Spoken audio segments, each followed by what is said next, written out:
Chapter 7. Because it feels good every time you touch me, and it's enough to make me feel safe. That's why I'm at ease being with you. It's the morning CU feels the most downhearted in a year. After getting up at 5, taking a shower, and dressing up, he's been trying to wake up the other boys, sleeping soundly, for almost half an hour with no sign of them waking up anytime soon. It's hard enough dealing with Cake, and Tar is just doubling the work. Cake!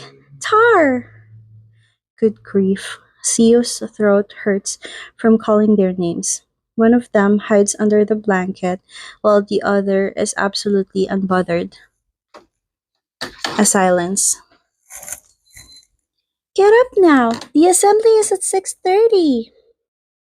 What time did they go to bed last night? Mmm.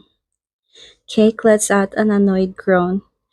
Open your eyes right now! Do it! Tired from the attempts, Sio gets closer and shouts in Cake's ear. Cake, seemingly in a dream inside of a dream, hears nothing. Sio heaves a sigh, thinking he needs to use the same method. With that thought, he jumps on the sleeping boy with his whole body. Ugh! Cake gasps and coughs violently as his chest gets fully knocked. Ew! He groans out the name pleadingly. Why did he do that? Get up! It's almost 6! Cake shuts his eyes tightly, feeling hurt all over. You jumped on me again. What time did you go to bed last night? Speak! He even avoids eye contact. You knew we were going to the camp and the assembly would be in the morning. Oh, Tara's the one to blame. He said one last round, but ended up playing 5 rounds. Don't blame your friend. CEO frowns. Did you put the flashlight and water dipper in your backpack? Oh, I forgot. With that, the boy who diligently packed up for him since yesterday early evening loses it. Cake! We're going to be late! Calm down, calm down, calm down. I'll go get them now. Hurry up. I'll wake Tar. Yes, yes. CEO exhales a deep sigh and gets up from Cake's large figure. He gives him a look before sitting next to the mattress where the other boy is sleeping soundly on. Tar! Since CEO's voice affects nothing, he gets ready to jump on Tar. However, Cake appearing behind him out of nowhere grasps his arms. Hmm? What are you doing? Waking Tar! CEO tilts his head, confused by the question. Go get your stuff. I'll wake him up. I've dressed up and all. Take care of your business. I'll kick him once and he'll get up right away. You have your breakfast. You're a slow eater. You sure? Be quick or we'll be late. Yeah, I won't be long. Despite his agreement, CEO nods. Okay, I'll go down first. Cake smiles and watches the smaller boy exit the room. Then he kicks the ass of his cheeky friend who curls up on the mattress at his full might. Tar, open your freaking eyes! CEO has no idea why Tar has showered and gone downstairs before Cake. He thought Cake would finish first as he got up before Tar. Had he known, he would have waited at his place. CEO doesn't like being with others alone. Are you full, Ew? Tar settles on a chair. He picks a piece of fried dough, dips it in condensed milk, and takes a bite. Yeah, I've had a lot, answers the smaller boy. He doesn't know what to talk about, feeling uncomfortable. Where's your backpack? Tar tries to initiate a conversation. At the door. Oh. Tar nods, pauses, and takes another piece of fried dough. Seo squeezes his fingers. This is why he feels like the cause of an uncomfortable atmosphere when he's with other people. He has to find a topic to talk about despite knowing none. When will Cake be here? Which group are you in? Is it the same as Cake? Tar continues. He doesn't want it to be quiet. Actually, he wants to be closer to CEO, but he doesn't know what to say now that they're alone. Tar thought CEO's lack of social skills wouldn't be a problem. Tar is a chatterbox. However, he didn't expect it to be this awkward. It's like CEO doesn't want to sit next to him. Did he do something wrong? Yeah, I'm in the same group as Cake. CEO replies softly. He presses his lips, wondering if he should ask back. But then what? They would end up in a silence anyway. Shouldn't he just cut it out now? As CEO argues with himself in mind, Cake descends the stairs with his backpack. CEO looks at him with sparkling eyes, feeling like someone has taken a rock off his head. He takes the chance to stand up, watches Cake stuff 2 pieces of fried dough in his mouth in one go, and wait outside.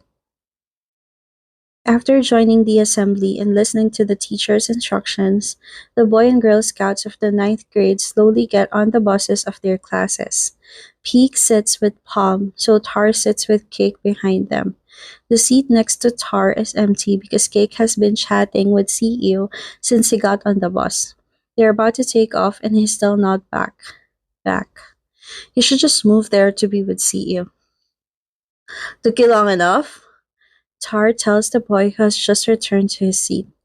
None of your business. Right. Tar, getting scolded, purses his lips. He studies his friend's happy face and starts. Hey! Cake meets his eyes, tearing the package of a fish snack he brought from home. What? Does CEO hate me? Why would you ask that?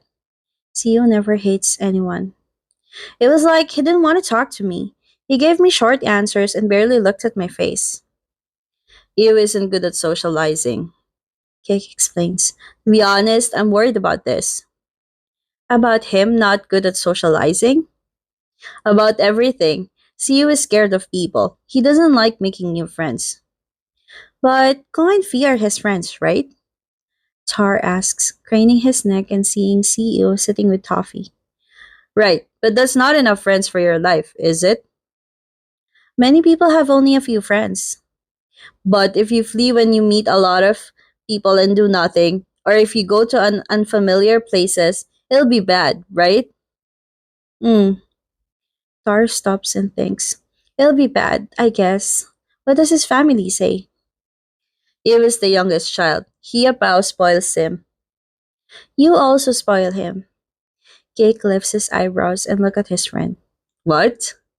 You spoil CEO so freaking much as well. You're one to talk. He doesn't spoil CEO. He takes care of CEO. He'll have more friends when he's older. It's not like you will be with him all the time. You'll need your personal space soon. There's no personal space between you and me. You won't say this when you're older. You're talking as if you're a grown up. You prick. The childish boy smiles. There's Rin. What about her? You'll have to make time for her once you date her. You'll want to be with her. Will you bring CEO and make it three? Just the thought of it is a no. Cake presses his lips together and goes silent, saying nothing more. Hmm. Just the thought of it is a no. Cake is worried about the boy walking in front of him. It's hot and the route is steep. The scout uniform doesn't have the best ventilation. It all can make you faint just like that. Siu also walks very slowly. Cake can see how pale and sweaty he is from here. This is only the first day with the open ceremony. Hiking, vow reciting, and the knot tying test. The obstacle course isn't today, yet he's already this tired. They will have to climb the ropes and the wall, abseil, and many other things. Will he be alright? Once they've reached the rest area, Kay quickly approaches the boy, catching his breath by the huge rock under the trees. He lowers himself next to CEO and looks up. You okay? Yeah, I'm okay. Drink a lot of water, Cake says, pointing at the plastic tumbler CEO is holding. He sipped only a bit. I have to pee. Then you can just pee. This bigger boy smiles. Drink more water or you'll faint. I have a lot left. If you run out, take mine. You drink more water. I'm totally fine in this weather. I exercise often. You'll complain about how I don't exercise. It's true. The squatting boy laughs. CEO smiles. He looks at Cake's forehead and temples before taking something out of his small backpack at the back.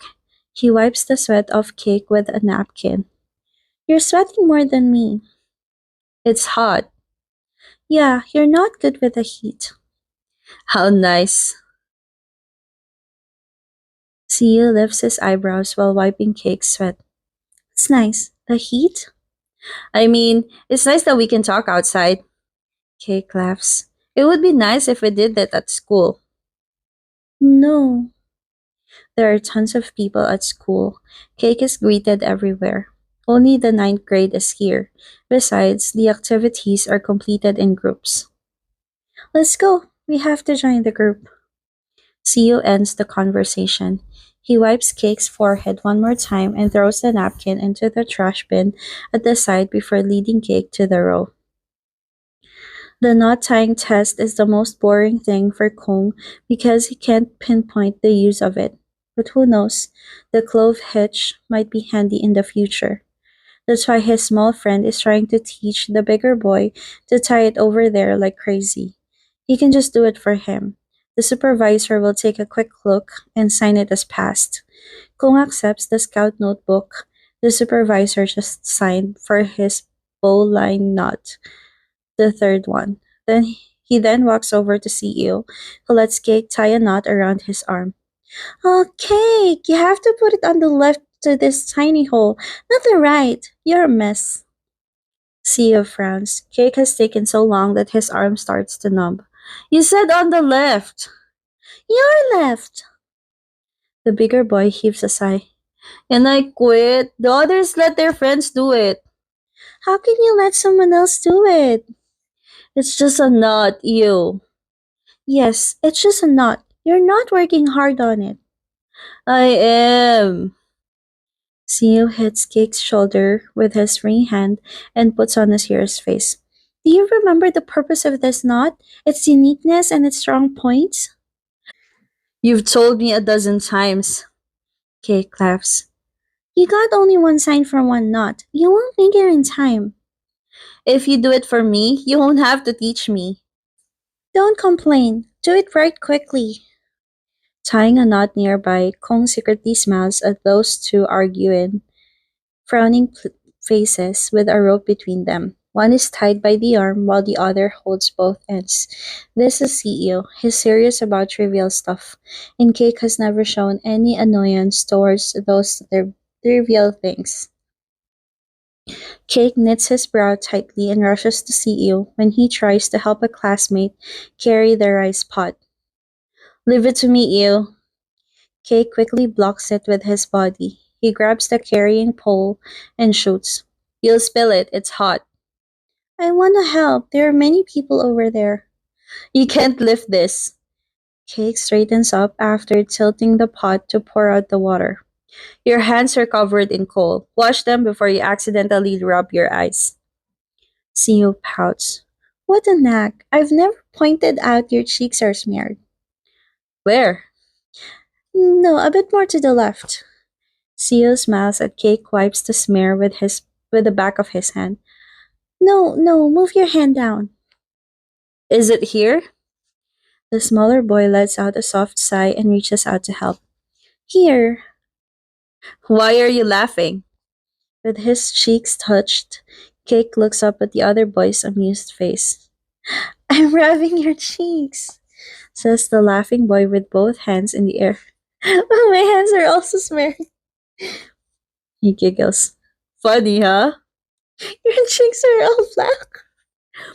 Are you messing with me? I'm not. I simply forgot. Cake narrows his eyes. He can't believe that face. Siu is all smiling. Stop smiling and I'll believe you. It's funny. You look like part of a tribe. Ew. Siu diverts his eyes from Cake's dirty cheek when he hears Toffee's voice from behind. He grabs Siu's waist. Fee? Siu turns to his friend, his stomach hurting from laughing. Is your group done cooking the rice? Almost done. We're draining water. Siu smiles. Look at Cake's cheeks. Toffee raises his eyebrows. He follows CEO's eyes and cringes. What are you doing? It's not cute. Cake's lips curl up at that remark. I'll hit you. Oh, you can try. I'm hiding behind you. Don't grab you too much. You're as strong as an elephant.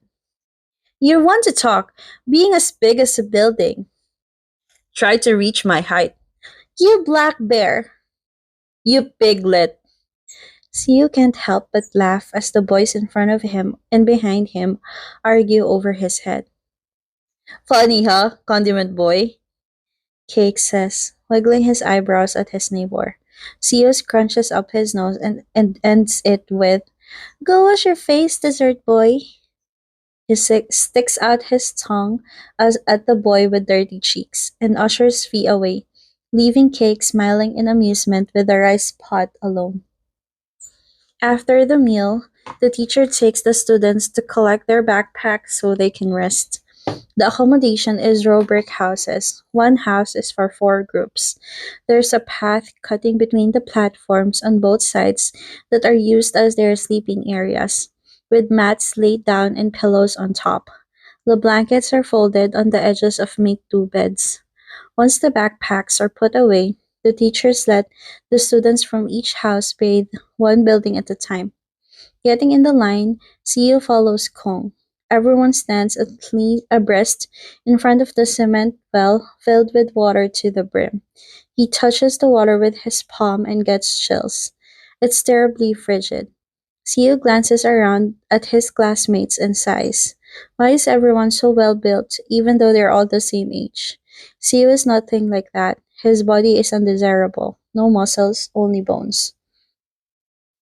Ew, how come your skin is so light? Asks the classmate next to him. He's in the same class, but in a different group. CEO can't remember if they've ever exchanged a word. I don't go out that much. Your skin is fairer than my sister. The classmate's eyes widen. He steps closer and takes his arm. You don't play sports outdoors? No. CEO furrows his brow. He wants to pull his arm off, but the grip is tight. You have no tan lines at all. I'm going to bait. Let go, says the smaller boy. It's awful enough that he needs to wear only boxers to bathe with the others. He wants to finish quickly and leave. Siu is frowning when he hears a familiar voice as the bigger boy steps in between them. Sorry, Cake says. Let me squeeze in. It's too crowded over there. The classmate shrugs as a response. He bathes himself with his water dipper and shakes his head a little due to the coldness. Cake sighs at the sight before switching his gaze to CEO. Go on. He really can't be left alone. CEO nods. I know, he says, forcing himself to get the water in the dipper. He pours it over his head several times. This is the most torturing thing for someone who loves a warm bath. Here, I bought one for you. A paper cup of hot cocoa is held out to CEO.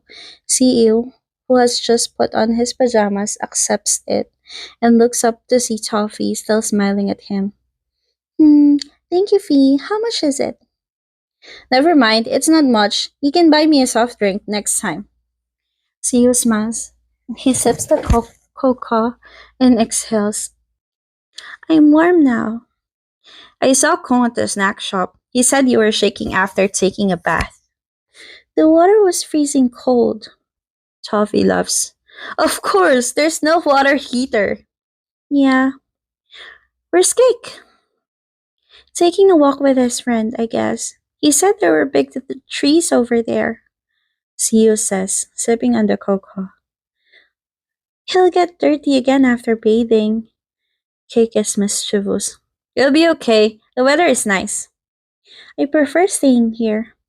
The guys in our group asked us to play a game together. Someone brought Monopoly. Wanna join? Someone brought it here? Toffee nods. Yeah, hilarious. Your group, are they all from our class? Just two. The other two are from the other class. It's going to be only my group. Oh, yeah? It's going to be fine. We'll play together since the teachers let us rest. The boy who wants to play the game quickly adds, "It's just 6." "Come on." "I won't stay long." With that, Toffee beams and nods repeatedly before leading CEO out of the house. They play Monopoly at first, but after 2 rounds, a classmate has an idea to tell a story. And the story at the scout camp is nothing else but something like that. The house had a wooden beam because the ceiling was high and open. Everyone is in complete silence when it's the climax. Listening to the story carefully, it only makes the atmosphere creepier. Someone had to sleep under the beam. Siu doesn't understand why he has to lower his voice when telling a scary story. The sound of the moving leaves only adds to the creeps. Siu swallows, his throat getting dry. He clenches his sweaty fists. Chills run up the nape of his neck, making him want to cry. When everyone fell asleep at night, the person lying under the beam hadn't. Siu presses his lips. He doesn't want to listen, but is afraid to walk away. What should he do? When he looked up, he saw a pair of legs hanging from the beam. At this point, the boy who's terribly scared of ghosts springs up. Toffee turns his head, noticing his friend's unusually red eyes. He gets up as well in shock. "You're leaving, Eel?" "I'm sleepy." "I'll walk you there." Seo nods. He wants to sleep like crazy. Getting ready to go to bed, Cake catches Seo entering the house and looks at him until they meet eyes. When Seo is about to cry, Cake immediately walks over to him. Seo presses his lips together tightly and glances up at the wood beam above. The story earlier replays in his head. "What's wrong, Eo?" The scared boy gazes up. "The guys were telling a ghost story." "A ghost story?" Cake frowns. "Why did you listen?" "I didn't want to, but I was scared to come back alone." "Huh? Why didn't you tell Fee?" Cake saw them sitting together when he stopped by. "I didn't want to interrupt them." "You're being unnecessarily thoughtful again." Seo knits his brow. Can he not scold him right now? He's feeling awful. "Switch your place with the one who sleeps next to me." "No, I don't want to bother him." "It's okay. I'll tell him." Cake says, not letting CEO argue. He pokes the boy in the same group whose place is next to him and asks to switch with CEO. The boy doesn't mind and agrees, and so Cake carries CEO's pillow, blanket, and backpack to the mat beside his. After a while, their teacher comes to the house to make sure everything is in order. She tells them to go to sleep and turns off the light. The house is in darkness. Siu covers himself with a blanket from his chest to his feet, feeling unsafe since his eyes haven't adjusted to the dark. "You." The voice the voice makes Siu's heart skip a beat. He turns to Cake after pulling himself together. "Hmm? Still not sleeping?" Cake asks softly, keeping his voice low so it won't disturb the others. "Yeah." "Are you scared?" "Yeah." They lock eyes in the dark. The bigger boy lifts his arm, showing the space under the blanket. "How about this?" Without answering, Siu scooches in and buries his face in Cake's chest. Cake chuckles and whispers, "Good night." "Yeah, good night," the smaller boy replies. The fear seizing his heart fades away gradually. His eyes are slowly closed, and he enters the dreamland. Siu is the first to wake up in the morning. He gets up earlier than usual as he's an early bird, and it's an unfamiliar place.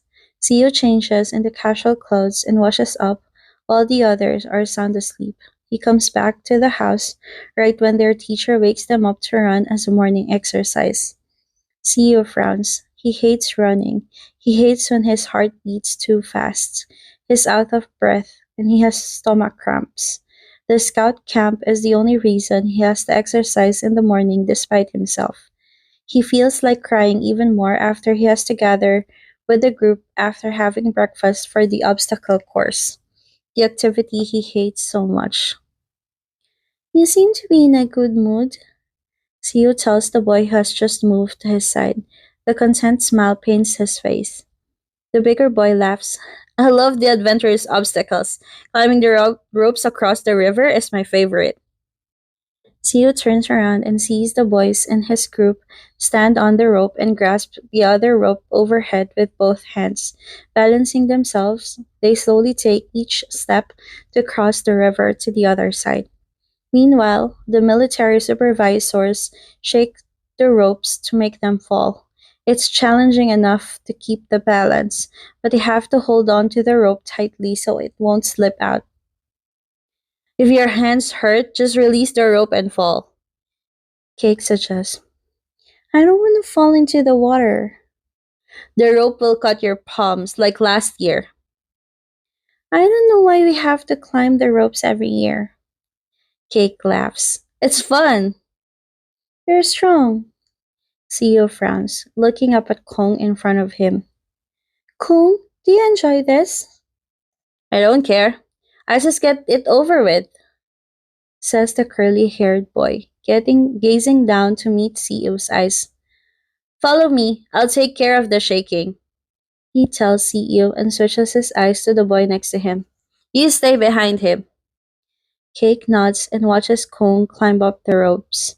When he's around 2 shoulders away, Cake pushes CEO gently to start. He can't help but smile at the smaller boy's adorably awkward posture. His hands are so tiny that they barely cover the thick rope. His body swaying back and forth, unbalanced. Cake finds the right timing to follow CEO to help him with the shaking from the supervisors. Despite having his friends blocking the shaking, CEO is still not strong enough. Therefore, the small boy, whose hands are red from the grip, is the first of the group to fall into the water. CEO resurfaces immediately and pouts, making Cake smile. With that, Cake pretends to misstep and fall. The bigger boy swipes his hair up and flashes a smile at CEO with his eyes closed. I fell. CEO laughs. You pretended to fall, so you wouldn't be alone. Cake smiles, draping one arm around CEO's waist since he's struggling to float. Don't rub your eyes, they'll get red. The water is itchy. Swim to the shore and wash up quickly. CEO slowly swims to the other side with Cake trailing after, and a supervisor pulls him up. When CEO is about to wash his body, Cake following him exclaims aloud. CEO turns around and runs to him. Cake! Shocked, CEO searches for a wound on his body until his eyes land on a long, bloody scratch on his leg. CEO frowns and checks it. How did you get this? Something scratched me under the water. Cake shuts his eyes tightly. It really hurts. Get your friend treated, says the supervisor at the side.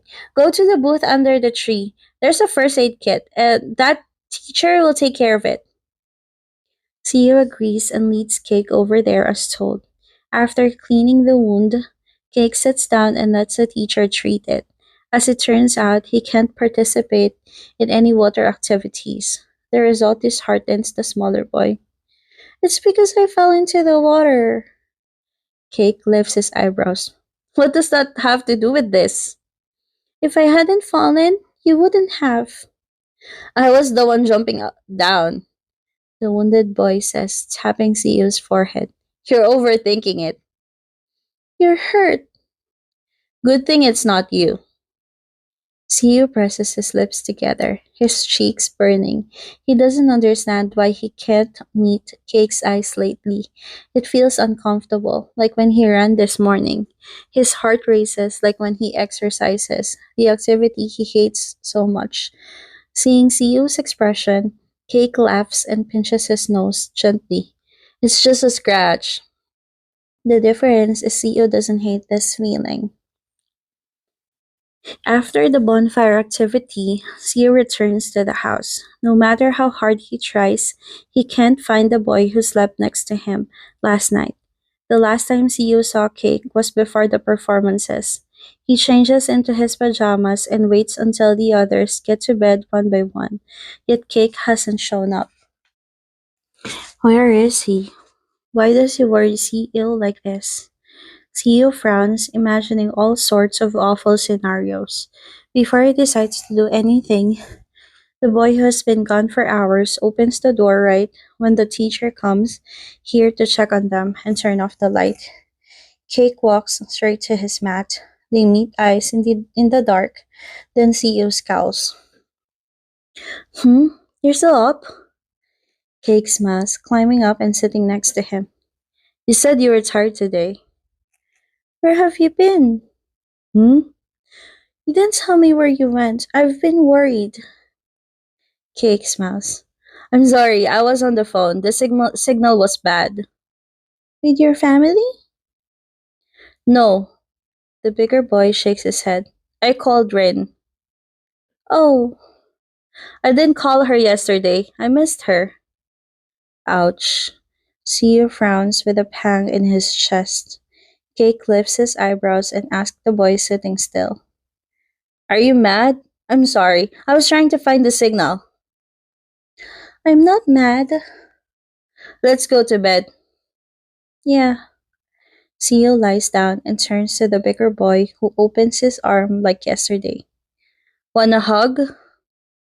However, Seo doesn't move toward him right away. Again. No. Why? I'm not scared anymore. The smaller boy answers. Good night. He turns his back and hears Cake responding with his good night. Seo doesn't understand his feeling right now, but this feeling, he hates it. End of chapter 7.